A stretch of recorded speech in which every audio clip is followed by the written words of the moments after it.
Boa noite a todos. Vamos iniciar mais uma reunião. Espero que estejam todos bem. Que a gente possa, nesse momento, mais uma vez unir os nossos pensamentos, os nossos bons sentimentos em torno da prece, pedindo a Deus, nosso Pai, a Jesus, aos bons espíritos, que nos iluminem, que nos inspirem, que nos deem paz, proteção e bom entendimento das lições que nós vamos estudar hoje. Vamos pedir ao Pai muita luz na nossa caminhada, na nossa jornada. Pai nosso que estais nos céus, santificado seja o vosso nome. Venha a nós o vosso reino e seja feita a vossa vontade, assim na terra como em todos os planos de vida do universo. O pão nosso de cada dia nos dai hoje, Pai. Perdoa as nossas ofensas, assim como nós perdoamos aqueles que nos têm ofendido. Não nos deixes cair em tentações, mas liberta-nos do mal, para o Teu reino, que é toda luz, poder, bondade e glória para sempre. Que assim seja, Pai. Muito bem. Hoje a nossa lição é do capítulo 7. Bem-aventurados os pobres de espírito. O que é preciso entender por pobres de espírito? Bem-aventurados os pobres de espírito, pois é deles o reino dos céus. Mateus capítulo 5, versículo 3. Dizendo que o reino dos céus é dos simples, Jesus entende que ninguém nele é admitido sem a simplicidade de coração e a humildade de espírito. O ignorante que possui essas qualidades será preferido ao sábio que acredita mais em si mesmo que em Deus. Em todo caso, ele coloca a humildade na classe de virtudes que nos aproximam de Deus e o orgulho entre os vícios que dele nos afastam. Isto por uma razão muito natural, a de que a humildade é um ato de submissão a Deus, enquanto o orgulho é uma revolta contra Ele. Mais vale, portanto, para a felicidade futura do homem, ser pobre em espírito, no sentido do mundo, e rico em qualidades morais. Esse é o nosso estudo de hoje.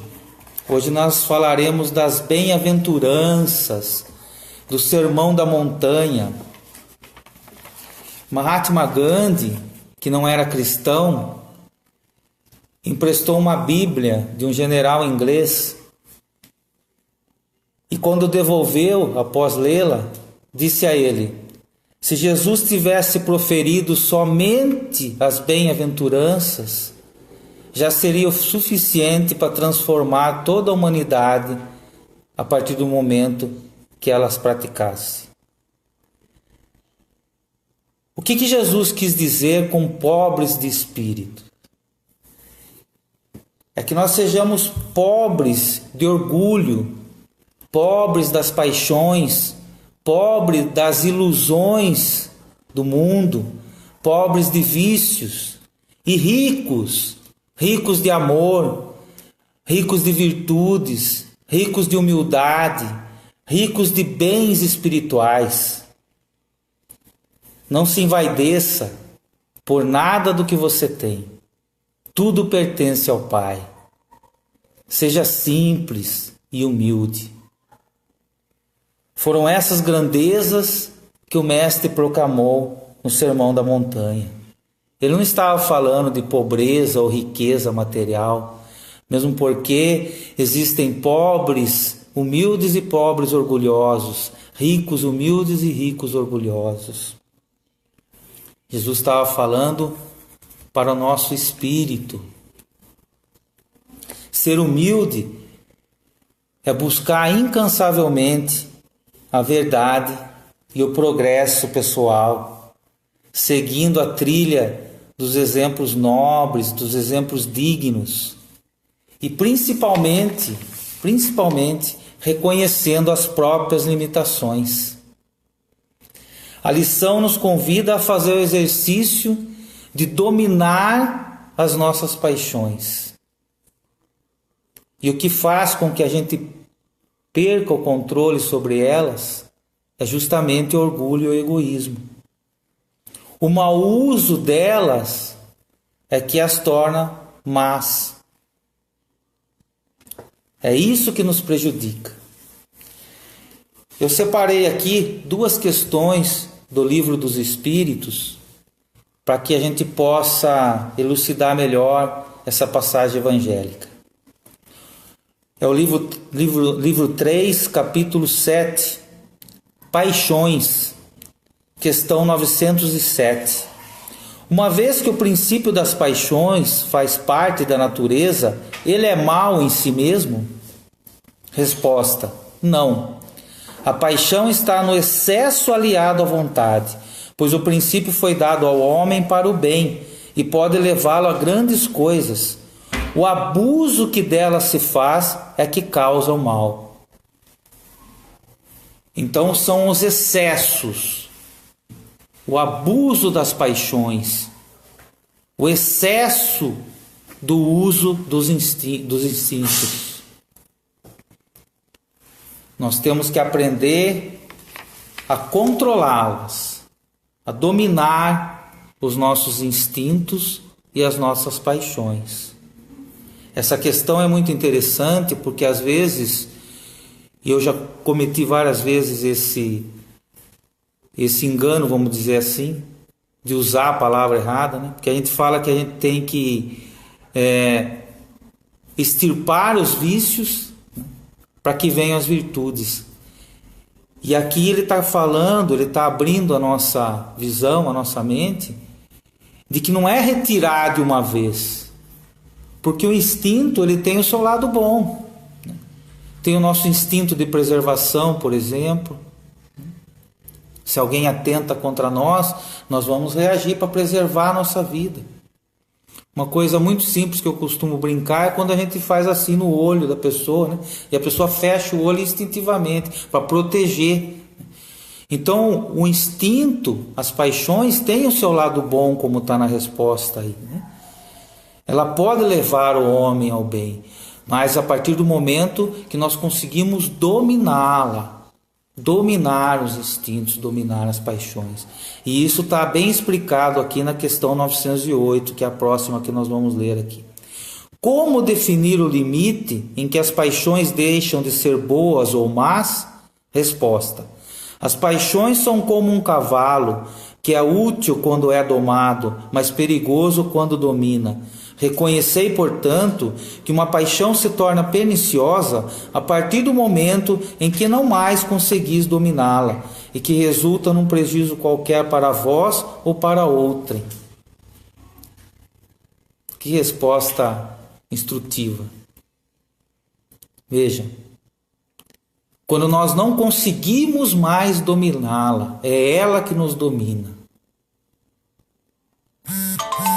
É bom para nós refletirmos, para que isso não aconteça.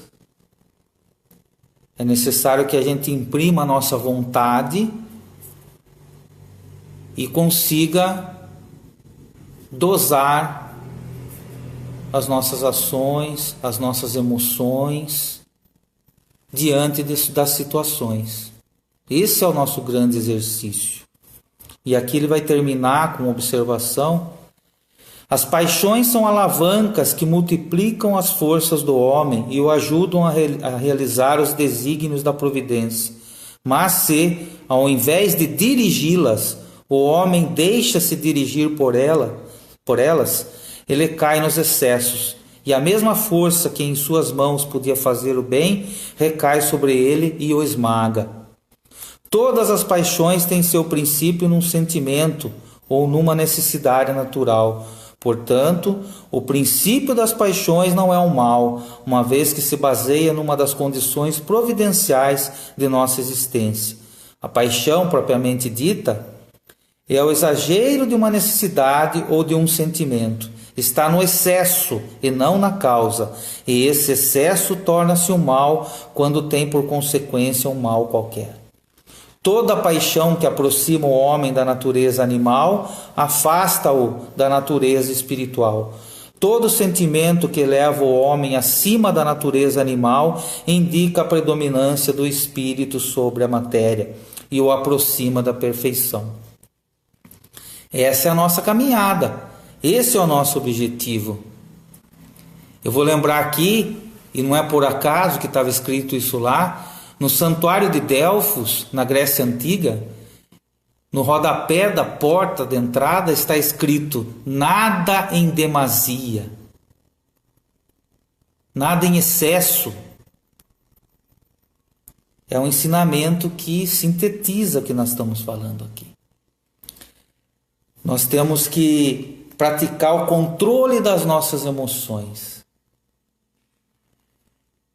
Esses dias eu estava ouvindo um vídeo curtinho do Haroldo Dutra Dias, ele estava falando sobre isso. Ele usou a palavra modular as nossas emoções, modular a frequência das nossas emoções, equilibrá-las. Porque quando nós tentamos reprimi-las, ela faz mal para nós. Quando nós soltamos ela de uma vez, ela faz mal para nós e faz mal para os outros. É o equilíbrio delas na resposta às situações que é a chave para que a gente tenha uma vida tranquila, para que a gente tenha uma vida em paz e para que a gente exercite a simplicidade e a humildade. Não é o que nós temos, mas o que nós somos que representa o nosso verdadeiro patrimônio. Muita gente, muitas pessoas que se acham superiores às outras. E é disso que está falando a lição, hein? Também. Acham que Deus fez delas seres privilegiados. Lê do engano, né? Porque nós somos todos iguais perante o Pai. Nós somos todos filhos do mesmo Pai. E o interessante é que a palavra humildade deriva da palavra humus, que significa filhos da terra. Todos com a mesma essência. Esse é o significado, a mesma essência. Ser humilde não é ser coitadinho, não. Ser humilde é entender que você não é nem melhor, nem pior do que os outros. Nós somos todos filhos da terra, os filhos de Deus na terra. Ser pobre de espírito é buscar esse estado espiritual, sem orgulho, sem soberba, sem vaidade, é conviver bem com todos, é tratar todos de uma maneira igual. Existe um ditado árabe muito bonito, simples, mas de uma profundidade muito grande, que diz o seguinte: deixe o seu coração seguir à frente e busque alcançá-lo. Nas bem-aventuranças, além desse início em que Jesus fala, bem-aventurados os pobres de espírito, ele também fala, bem-aventurados os puros de coração, bem-aventurados os pacíficos, bem-aventurados aqueles que clamam por justiça, aqueles que choram. É isso que Jesus está dizendo para nós. Jesus está nos chamando, fazendo esse convite para que a gente controle as nossas paixões, as nossas emoções, controle o nosso instinto e procure conviver em harmonia com todos. E aí nós seremos bem-aventurados. E aí nós estaremos bem mais perto de concretizar o reino dos céus dentro de nós. Esse é o convite da lição de hoje.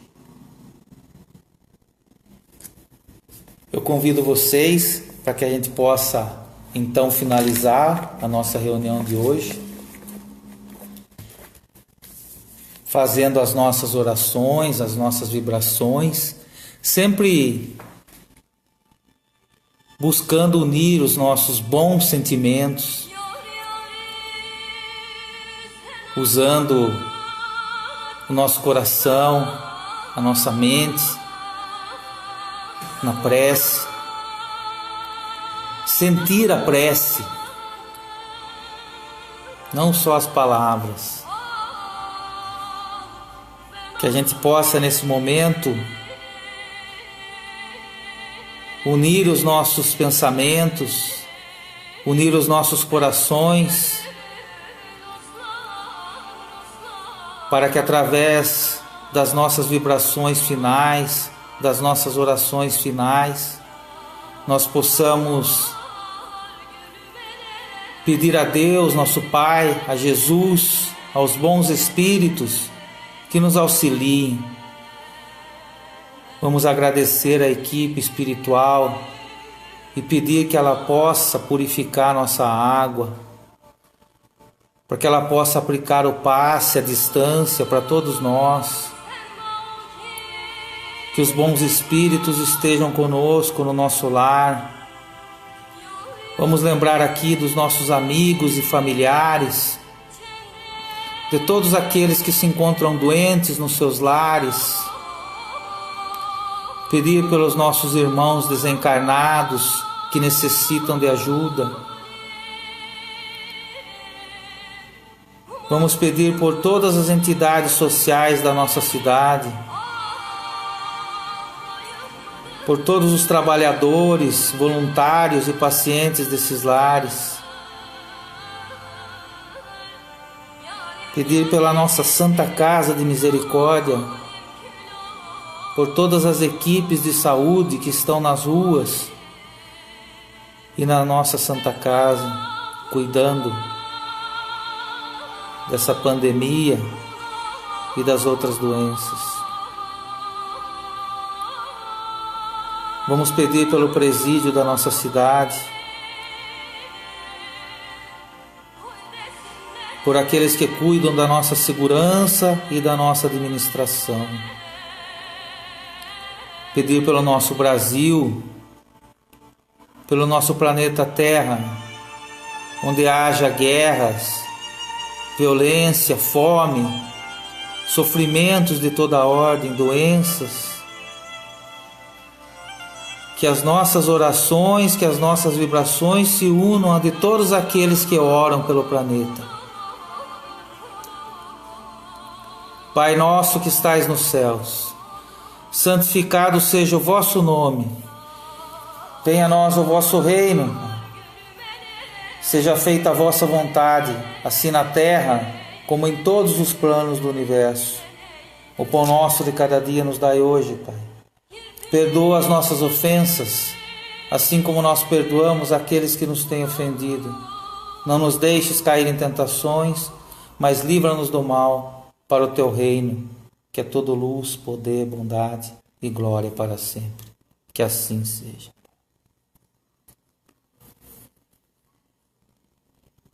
Um grande abraço a todos, que Deus nos abençoe e, se Ele assim nos permitir, estaremos novamente juntos aqui na próxima segunda-feira, às 8 da noite.